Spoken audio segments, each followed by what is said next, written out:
What is up, guys, and welcome back to another video. And today we are going over 5 things WWE needs to leave in 2018. I bet you all didn't think the series was returning, but it is. And since 2018 is officially over, it is time to look back, reflect on some horrible booking decisions and things that happened in 2018 for the WWE.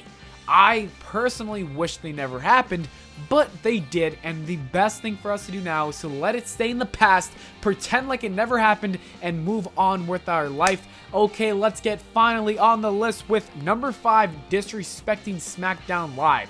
WWE has a tendency to bury their own brand for whatever reason. SmackDown Live is consistently putting on much better shows every single week than Monday Night Raw. However, WWE feels like they need to make it seem like Raw is the superior show.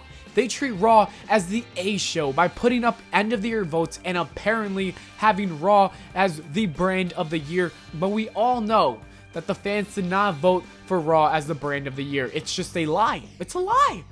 It does seem a little fishy. I know you guys have to agree with that. Aside from that, at Survivor Series, SmackDown Live was completely buried, losing every single match on the main card, and the only match that they did win didn't count for whatever reason. Like, what is going on? What is this? Why did Raw defeat SmackDown Live in 6 of the matches? It just doesn't make any sense to me. If you guessed it was for a storyline, you would be logically correct. But this is the WWE we're talking about, and they don't seem to understand what logic means. So they did it for no reason. Literally, Shane McMahon tweeted about it, that he was disappointed and there was changes to come, but nothing happened. Also, you need to understand that SmackDown Live just got a $1 billion deal, so stop treating it like the B show, alright?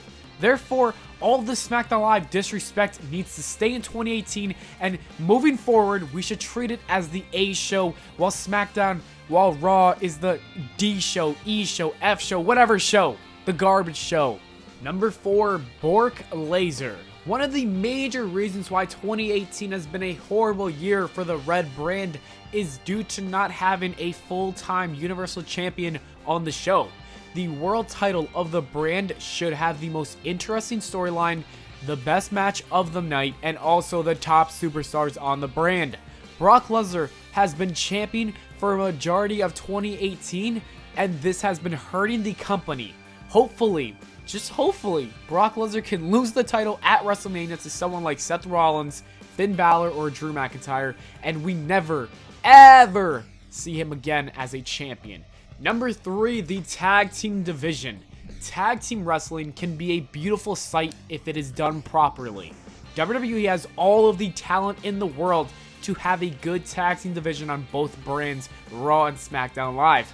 When you have teams like The Revival, The Usos, The New Day, The Bar, Sanity, The Good Brothers, and the list goes on and on. It doesn't make sense how you fail at making a successful division. It doesn't make sense. Like, the math is not adding up. However, WWE continues to prove me wrong, and they've been absolutely ruining the tag team division. The SmackDown tag division has gotten a little bit better by the end of the year, but Raw, on the other hand, it's a different story. It's at the point where no one cares about it at all. The creative team destroyed The Revival, and the authors of pain are a joke. Braun Strowman and a 10-year-old were champions. How can you possibly revive that? Like, come on, bro. It seems like WWE is honestly just being lazy. They don't want to write compelling storylines for them because, you know, it would take kind of work, you know? You just don't want to do work. It's better to have some BS put up every single week. Hopefully, I'm please begging the tag team god of the WWE that this can change in 2019 before it's too late to revive the divisions, and that's going to be a sad thing to see. Number 2, terrible Money in the Bank winners. The Money in the Bank is supposed to be an opportunity for a young and upcoming superstar who needs that extra push. We've seen this briefcase change the careers for stars like CM Punk, Edge, and Dolph Ziggler. In 2018, we had possibly the worst winners of all time. For the men's contract, Braun Strowman won, and for the women's match, Alexa Bliss won. These two wrestlers were already top superstars and didn't need the briefcase at all.